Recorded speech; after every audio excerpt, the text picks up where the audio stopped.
The legend of Men in Black comes from the cases of people who have had sightings of alleged UFOs, which led to encounters with men who tried to threaten them into silence. These men are described as tall and slender and often drive black Cadillacs or Jaguars. They present themselves as part of an organisation trying to intimidate people with UFO encounters into silence. This all-black persona gives them an intimidating appearance. The men in black always appear unannounced, are usually clad in black business suits, and warn people to give up their interest or research into UFOs or face dire consequences. So why would any government want to suppress information about UFOs? As the theory goes, if ordinary citizens realised just how real the alien threat was, there would be mass panic and a breakdown of social order. There is currently no way to establish whether any of the claims made are true, only that numerous people have claimed experiences that are eerily similar. So let's take a look at some encounters. Dr. Albert Bender, who lived in Pennsylvania, USA, founded the International Flying Saucer Bureau, the first major civilian UFO club in the world, in 1952. Although the organisation was a success at first, he suddenly closed it down in 1953. Bender later told that in March 1953 he had been approached by 3 men in black. Bender suffered frequent headaches after the 3 men visited him, and his co-workers reported that he seemed scared and did not eat for 3 days. He had planned to reveal a paper that would prove the US government had, to one degree or another, covered up proof of UFOs. Before the issue was published, Bender was visited by 3 men in black who had somehow already read the unpublished report and confirmed his findings. The silencers, as he called them, scared Bender to the point where he did not publish the report, but left a warning. We advise those engaged in saucer work to please be very cautious. Bender then suspended publishing on his publication and dissolved the International Flying Saucer Bureau. This next encounter was possibly the scariest on record. In this video, 2 men dressed in the normal clothing of Men in Black enter a Niagara Falls, New York hotel lobby. The security cam footage catches their entrance. According to the report, hotel staff described them as tall, with extremely pale skin and no visible facial hair. They had no eyebrows and no eyelashes. Their eyes were described as being big and blue, and that they almost hypnotised. The pair were dressed in all black and looking so similar that the hotel staff assumed that they were twins. They wore the exact same clothing.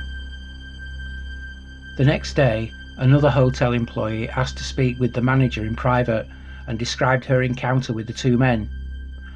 As they asked her about the manager, she recalled that the 2 began to speak of things that made no sense to her regarding governments and conspiracies.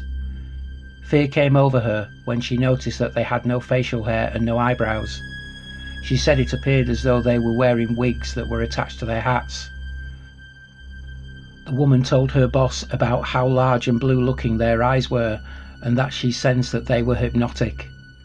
As she continued to describe her experience, she became upset, crying as she explained how she felt that the 2 men were somehow able to read her mind about the manager, to the point that she tried to block thoughts of him. She was also disturbed by how the 2 men never blinked, not once.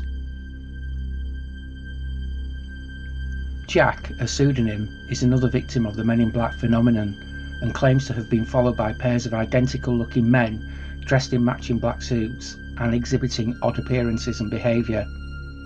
The bizarre encounters have occurred throughout his life, since he had harrowing experiences with greys as a young boy and later as a teenager. Recently, his bizarre encounters came to a head when he and a close friend were watched by 2 men in black in broad daylight in New Orleans, French Quarter. Jack was able to take a video of the men in black as they stared at him and his friend. Both Jack and his friend were deeply shaken by their encounter. Actor Dan Aykroyd, who starred in many films such as Driving Miss Daisy, Ghostbusters and Trading Places, tells his story about how he was taping a show about the paranormal. In 2002, he signed a contract with the Sci-Fi Channel to produce a series on UFOs called Out There. He stepped out to take a phone call from Britney Spears, who was asking him to appear on Saturday Night Live with her, when he noticed a black Ford parked across the street. Well, the show was canceled that afternoon, and I was outside before I knew it was canceled, in between the interviews, and I was outside, and Britney Spears called me because she wanted me to appear on Saturday Night Live with her. And so I was outside having a cigarette, the phone rang. Oh, Britney, how you doing? Oh, sure, of course I will. I turned away like this. I turned back, and there was a black Ford across the road, a black Ford sedan. And I was trying to look at the plate, and the plate seemed kind of like fuzzy, and I was, definitely a police car. And two guys were there, and a big, big, tall guy got out of the back seat. And he stood in the street on 42nd Street it was. We were at 42nd Street and 8th Avenue. And he looked right at me. And literally, I was on the phone. Hey, oh, sure, of course I'd love for the show. Saw the Ford, went back like this, turned back like a half second later, and it was gone. And that car did not go past me. It did not make a U-turn, because I would have seen 42nd Street. I would have seen that thing take a U-turn and go away. That car vanished. That car was a cloaked vehicle of some type. And whether this was like a warning to me, because the guy got out of the back seat, gave me a real dirty look. That car vanished. I know what I saw. And, it was just this fast. It was, oh, hi, Britney, sure. Oh, of course, I'd love to. Guy gives me a dirty look. Oh, well, sure. Car gone. That's what happened. And then 2 hours later, we were told we were not to continue taping, and the show was canceled, and none of them would air. I don't know. I don't know. Was that an MIB experience? Black helicopters, military abductions that happen. Sometimes people are taken and they talk about then being visited by, military personnel and debriefed about their abduction. Was it a technology associated with some of these beings that are visiting that wanted to warn me off, or that wanted to give me verification that I was on the right track? I don't know. But I do know I did turn back a second later, and it takes so long for an automobile accelerating from 0 to 40 miles an hour to reach the corner of 8th Avenue and 42nd Street going past me, and then pulling a U-turn and going out towards Times Square. I would have seen that car. And I looked around. I was looking for that then. It was gone. On an evening in September 1976, a man in black paid a visit to Dr. Herbert Hopkins, a respected physician and UFO investigator. Hopkins had been investigating an unusual UFO case in the nearby town of Norway, Maine. Hopkins, a trained hypnotist, felt that he was on the edge of a breakthrough in understanding UFO abduction reports. On this particular evening, Hopkins was alone in his home with his wife and children gone for the night. His phone rang, and a man claiming to be the vice president of the New Jersey UFO Research Organization asked if he could speak in person to Hopkins about the case. Hopkins agreed and gave instructions on how to get to his home.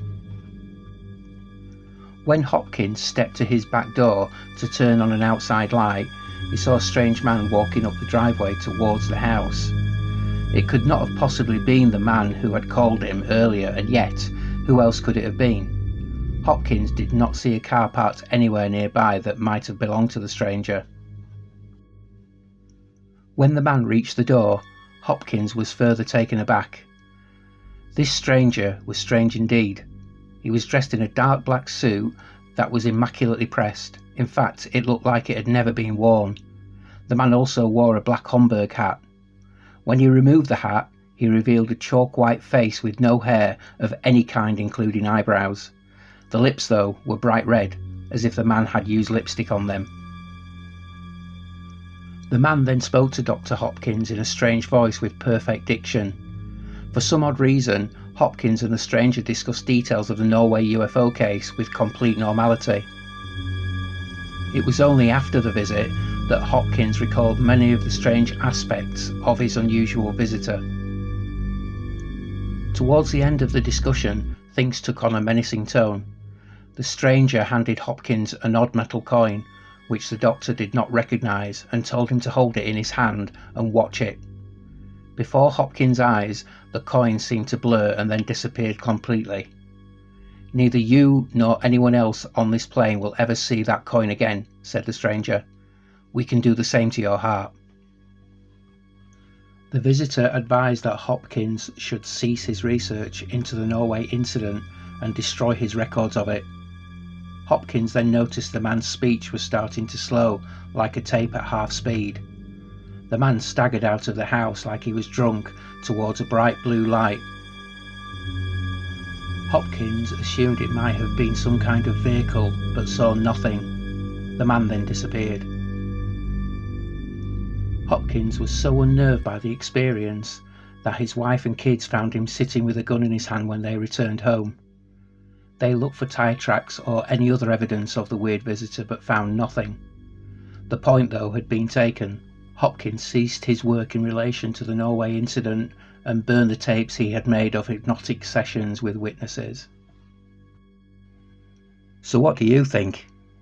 Are the men in black imaginary? Or do you fear a knock at the door?